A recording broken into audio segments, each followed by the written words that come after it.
Hello friends, সকলে কেমন আছো? আশা করি ভালো আছো। আমিও আছি মোটামুটি ভালো। তোমাদের সুস্থতা কামনা করে আমার ছোট্ট একটা মিনি ব্লগে তোমাদের সকলকে অনেক অনেক স্বাগত জানাই। এখন বাজে 9:30 থেকে 10টা এইরকম। আমি রান্নাবান্না করছি, আর রান্নাবান্না সেরে সমস্ত কিছু বাগিয়ে গুছিয়ে যাব বাইরে। যাব বলতে একটু ব্যাংকের কাজ আছে সেখানকে, আর আজকে যাব বিকালবেলাতে বাবার বাড়ি। তার জন্য কিন্তু বাড়িতেও বেশ কিছু কাজ আছে।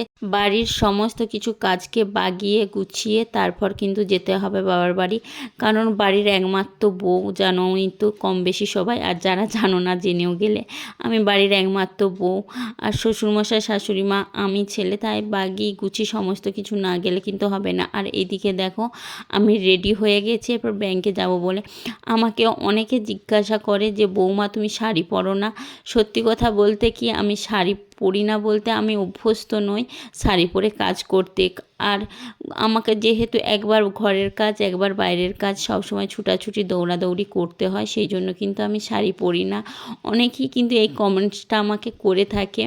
তবে হ্যাঁ, আমি সবসময় একটা ভদ্র পোশাকই পরে থাকতে পারি, এগুলো কোনো অভদ্র পোশাক নয়। আমার মনে হয় শরীরের যে অংশ দেখা যায় বা শাড়িতে সবসময় কিন্তু ঠিকঠাক থাকে না, শাড়িও আমরা যে পরি সেই জন্য কিন্তু সেভাবে আমার শাড়িতে আমি কমফোর্টেবল নই। যাই হোক, যার যেটা ভালো লাগে সে সেটাই পরে।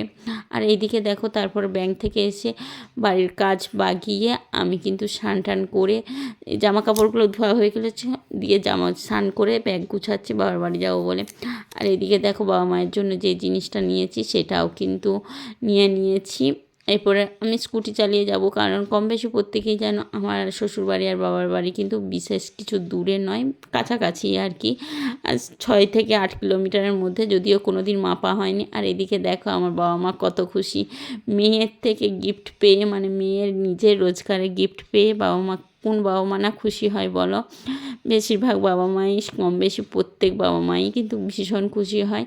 আর আমিও ভীষণ খুশি, কারণ অনেক দিন থেকে বাবা মায়ের ছোট ছোট শখ বা ইচ্ছাগুলো পূরণ করার ইচ্ছা ছিল, কিন্তু কোনো দিনও সেটা সেভাবে করতে পারি না। কারণ যেটুকু পারি আর কি, তোমাদের দাদাভাই যেটুকু দেয় সেটুকুই কিন্তু আমি করে থাকি। আর এরপর যতদিন সোশ্যাল মিডিয়া থাকবে বা যতদিন আমি কাজ করতে পারবো, ততদিন আমি আমার বাবা মায়ের ছোট ছোট ইচ্ছাগুলো পূরণ করার চেষ্টা করব এবং তাদের পাশে থাকার চেষ্টা করব। যাই হোক, আজকের ভিডিওটা এই পর্যন্ত। টাটা।